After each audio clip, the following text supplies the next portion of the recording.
இன்றைக்கி பாருங்கள் நாங்கள் வந்துட்டு நைட்டு வெளியில் வந்திருக்கோம், காளான் சாப்பிட்றதுக்கு வந்திருக்கோம். ஏன்னா இன்றைக்கி அக்காவுக்கு வந்து ரொம்ப கொஞ்சம் பிஸி ஷெடியூல்னே சொல்லலாம். ஸோ அதனால் இன்றைக்கி வந்துட்டு கொஞ்சம் ஒரு ஃப்ரீ டைம் மாதிரி வெளியில் வந்து காளான் சாப்பிட வந்திருக்கோம் காய்ஸ். நம்ம கடை பக்கத்துலேயே நல்லா இருக்கும். ஸோ சாப்பிடுவோம்.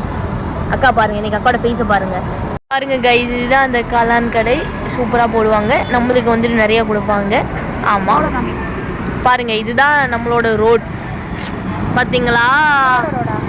ஆமாம் கைஸ், பாருங்கள் கைஸ். அக்கா வந்து இன்றைக்கி ரொம்ப டல்லாக இருக்காங்க கைஸ். பார்த்தீங்களா அவங்க ஃபேஸை பாருங்கள், மிச்சா தூங்கிடுவாங்கடா. பாருங்கடா அக்காவை. இது காளான் பார்த்தீங்களா?